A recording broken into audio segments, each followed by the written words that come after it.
Hey YouTube frogs, welcome back to another weapon guide video, this time on Rosaria's physical main DPS capabilities.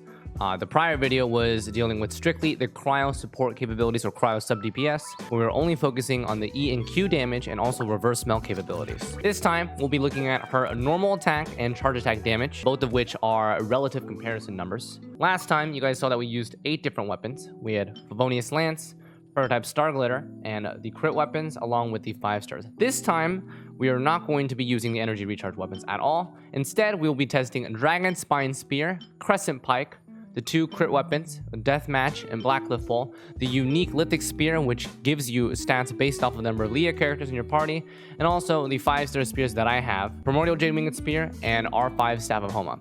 Unfortunately, I do not have Skyward Spine, so I'm not able to test that. I know I saw a lot of comments in the previous video on that. Unfortunately, until I get a Skyward Spine, I cannot test it. So this test will be these 2 5 stars along with these 5 4 stars. As you guys know, my Rosaria is still C0, so this is a C0 test, and her talents are only level 6.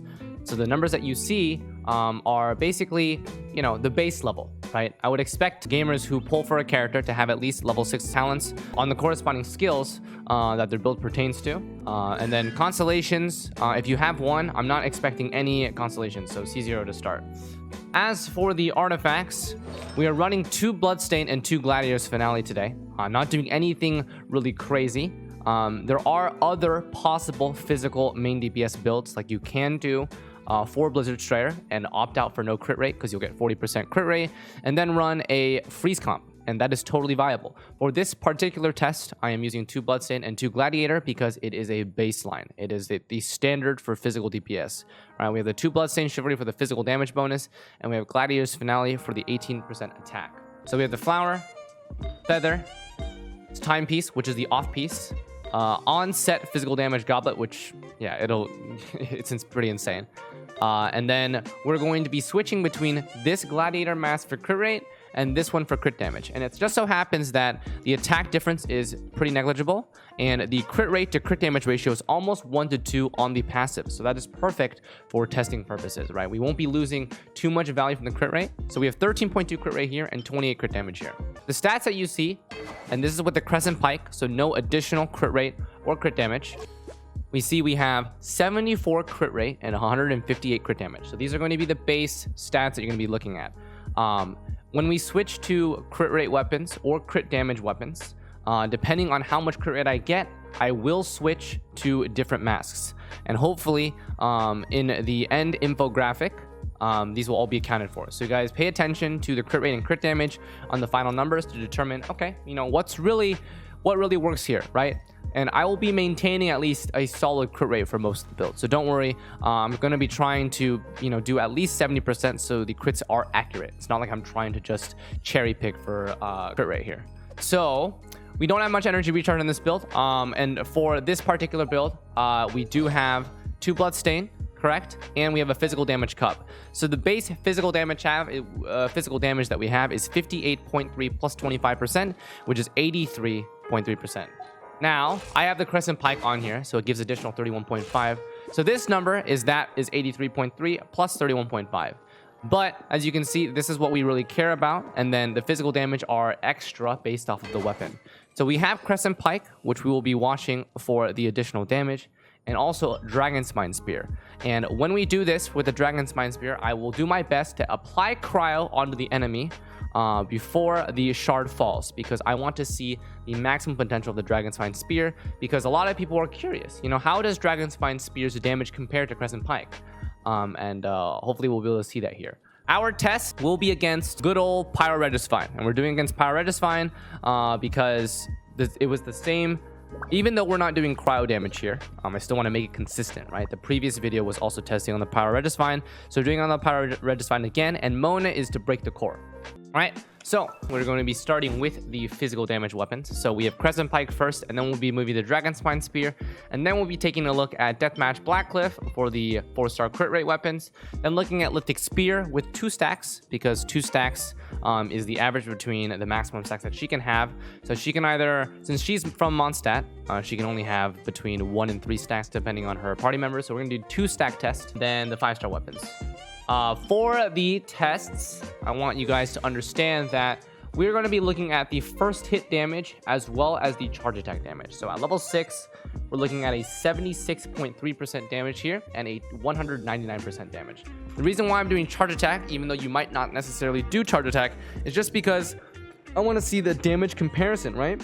It also gives you a good rough estimate. And also, with the way her charge attack works, if you hold down left click, you do a normal attack, then a charge attack right afterwards, and then you can jump cancel it. So it looks something like this. Right? So that is going to be easier for me to test. Also, Frost, I wanted to give a quick reminder that we're not using superconduct for any of these tests. So the damage that you see is raw damage. No physical resistance shred, and also no additional party members. So for the Crescent Pike, which we will be starting with, after I use my E, my normal and charge attacks deal an additional damage equal to 20% attack. So I'll be looking for that number as well. All right, so let's begin with Crescent Pike to start with, which is originally the physical damage spear of choice. Now we really want to see this in comparison to Dragonspine.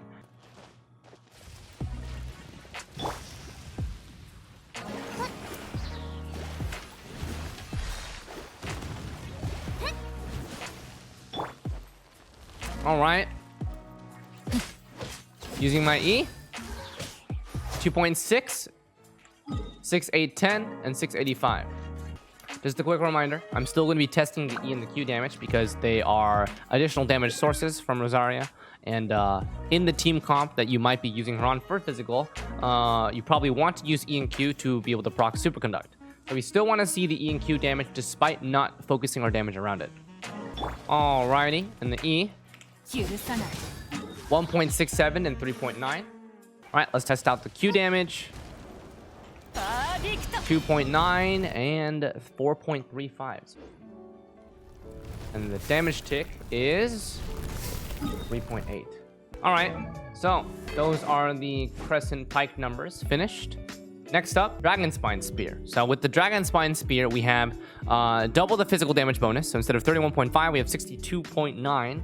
And we want to take into account if the opponent is affected by cryo, which she is, how much damage does the Everfrost Icicle do?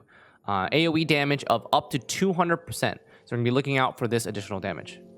So with the Dragonspine Spear, we have 1.6k attack. And we have 74 crit rate, 158 crit damage, and 146.2 physical damage bonus. So an immensely higher physical damage bonus.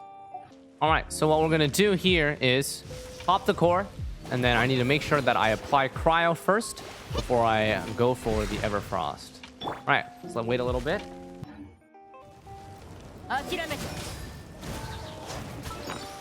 Okay, well, let's try that again.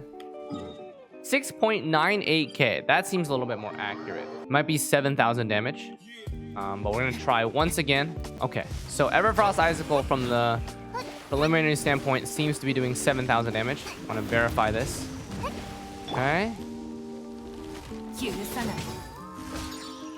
Yeah, okay. It's actually both the same. 2.66 and 6.93. And then 7. So this is a 7k Icicle proc. So Dragonspine Spear, even with the lower attack, the higher physical damage comes out slightly a bit on top in terms of the normal attack and the charge attack damage.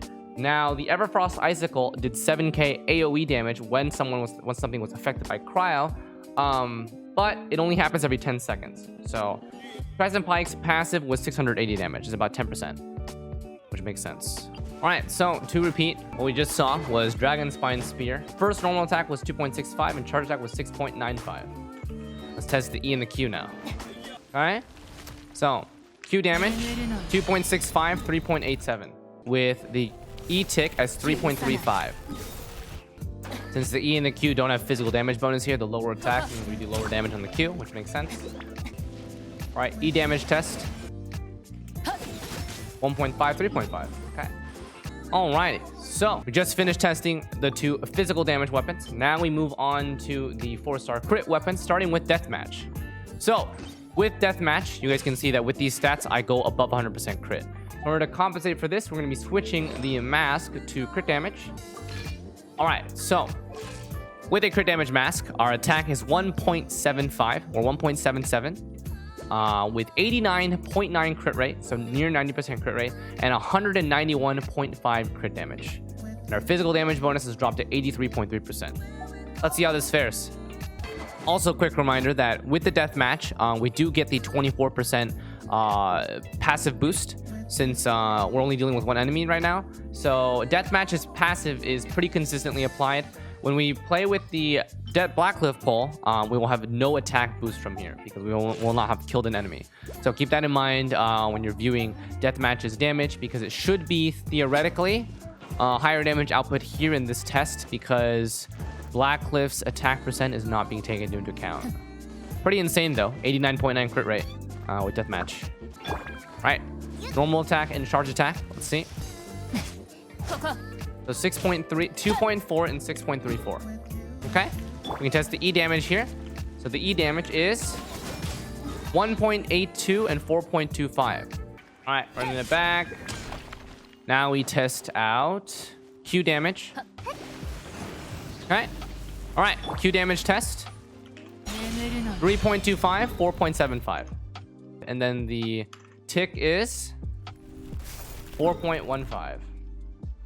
All right, so that is deathmatch test complete. Let's move to the Blackcliff pole. Now with the Blackcliff pole, you guys see my crit rate is too low. So now we switch back to the crit rate mask, and we maintain 74 crit rate, but now we have 208 crit damage. Our attack is 1.73, which is fairly close to the deathmatch. But remember, we don't have this passive. So if we had this passive, the attack percent would be, or the total attack would be slightly higher.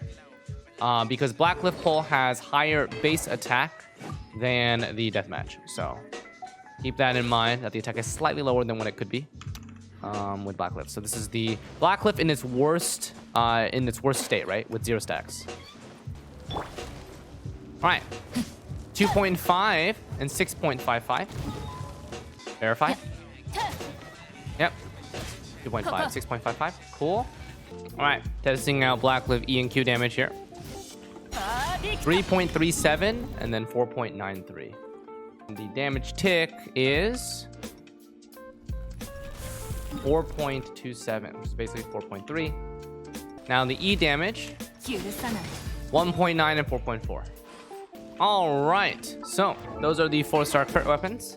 Now we move to the R5 Lithic Spear, which is the last of the 4-star weapons I'm going to test. In this case, we're going to change up the party and add 2 Leah characters. Utal and Donley should be fine. Not going to be using them at all. They just exist in the party just for the Leah stacks. So with these stacks, Rosaria with R5 Lithic Spear and 2 Bloodstained, 2 Gladiator is looking at a 2.16 attack. So along with having a very high base attack and attack percent here, we also get 22% attack increase. Now with the crit rate, we get 88.2 crit rate and 158 crit damage. If I switch this to a crit damage mask, our crit rate still maintains at 70%. So with this being said, I think that it is fair to leave the Lithic at crit chance mask, where she maintains 158 crit damage. Just know that you can compare this, right, with you can compare this with Deathmatch, which has approximately the same high crit rate. So keep in mind that because Lithic Spear's crit rate is so high here, you can opt to do a crit damage mask. If you do a crit damage mask, your crit rate will still be maintained pretty highly. So this is the lower point. I want people to understand that if they use the Lithic Spear, what the damage that they're seeing is the lower end of the potential crit damage that they could have. 2.65, and I didn't see that one. 6.875, okay. Q damage, we're looking at 3.53, and we didn't crit there. All right, so 3.53, and then we did 2k non-crit. So with the 2k non-crit, we can calculate the crit. So if we calculate the crit, so 4.5 as the tick. With the 2k non-crit, we'll take the crit damage, 2,000 non-crit damage times 2.58 is 5.16. That seems fairly accurate. So we'll do 5.15 then. All right, so that should be the rough damage with crits. Now we test the E damage. Okay. E damage. 1.98 and 4.6. So 2 and 4.6. All right, so that finishes off all of the 4-star weapons. For physical damage, the normal and charge attacks are all relatively similar. So consider that. And then the E and the Q damage are all improved off of the crit weapons, right? Because the E and the Q are not affected by the physical damage bonus from the Crescent Pike and the Dragonspine Spear. So take that. We'll go over the final thoughts. I'm looking at all the numbers right now, and they seem fairly accurate. So now we move on to the 5-star weapons. We'll begin first with the Primordial Jade Winged Spear, and then we'll move to the R5 Homa. We'll see how much is this... Can the R1 Primordial Jade Spear at max stack, because she'll be out longer, be comparable to the R5 Staff of Homa? Because R5 Staff of Homa is basically a stat stick. And when we test Staff of Homa, we will be doing high HP threshold, so we will not be using the low HP. So keep in mind that for the Staff of Homa, we'll be minimizing its damage, and Jade Spear will be maximizing its damage. Now we're moving on to the Primordial Jade Winged Spear, comparing to the R5 Staff of Homa for the 5-star weapons. Keep in mind that they are 10 levels above my 4-star weapons, so their damage output is going to be significantly stronger. With this weapon, we have 2.2k starting attack, and we have 78.4 crit rate and 191.5 crit damage. The physical damage bonus is maintained at 83.3. So in order to test at max stacks, we need to whack the core before we begin damage. All right, let's get the stacks up on Jade. Yeah. Yeah. Okay, so 3.5 and 9.2. That's insane. That's at max stack. You guys can see that I'm max stack, 2.4k attack, and the additional damage bonus is reflected in just overall damage. Okay, we're max stacked. Here we go. One test. 2 damage, 4.96 and 7.25.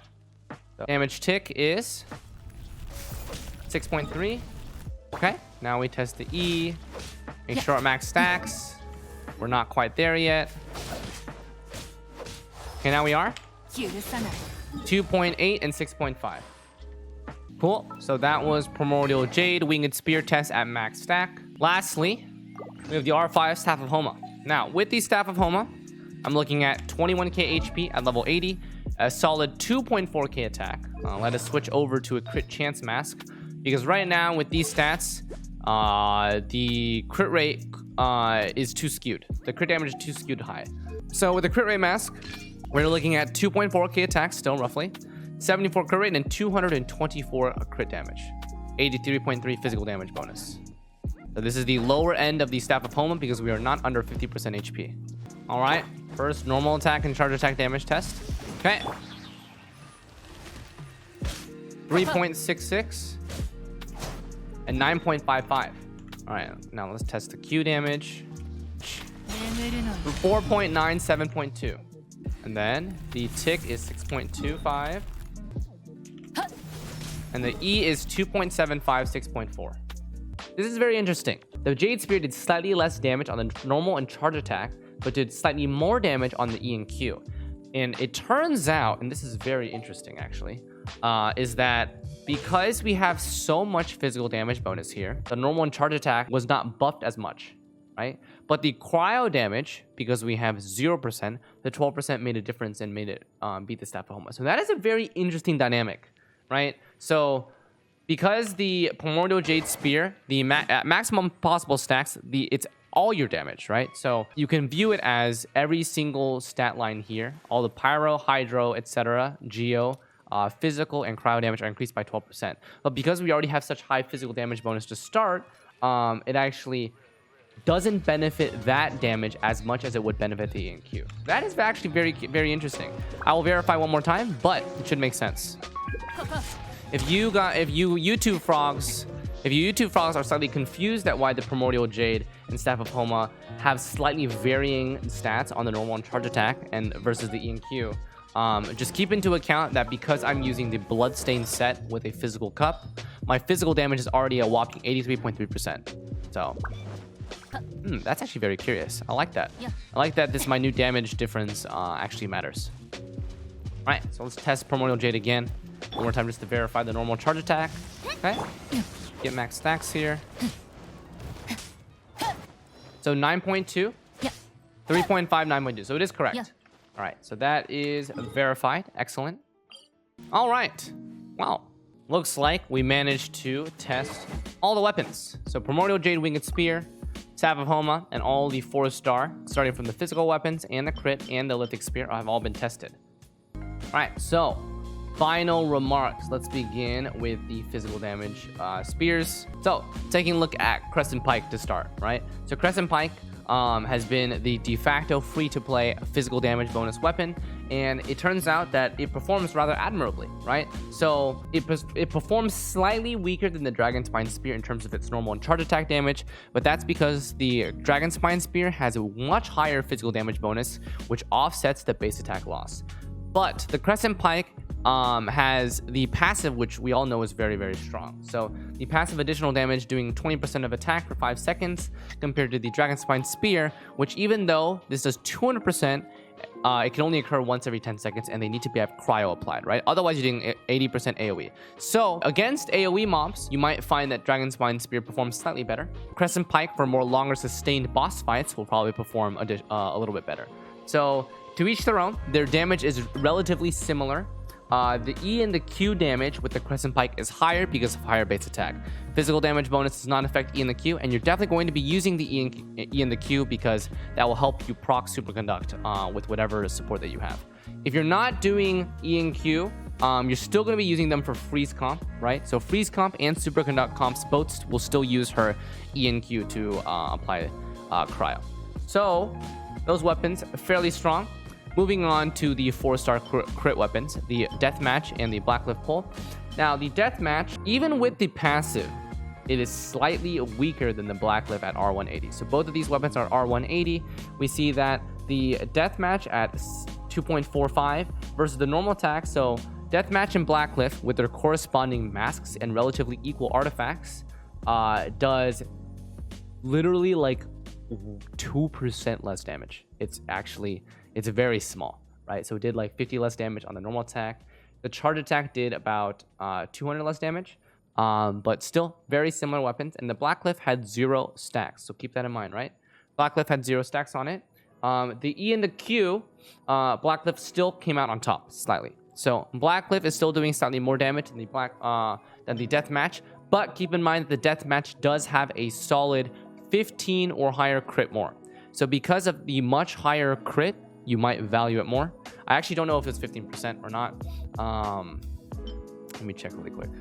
Blackcliff with a crit rate mask, 74%.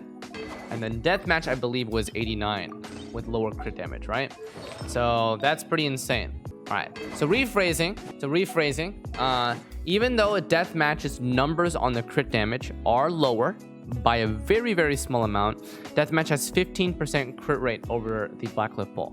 So consider the consistency of the Deathmatch is extremely high, and the value that it brings in terms of the stats is very quality, even though it has lower attack. All right, so those 4-star weapons have been compared. If I were to choose between Deathmatch and Blackcliff, I would always choose Deathmatch because the consistency is prime, right? Even though Blackcliff can have up to 36% attack boost, when you start a fight, you won't have this, right? So Deathmatch will initially already have the boost in attack percent.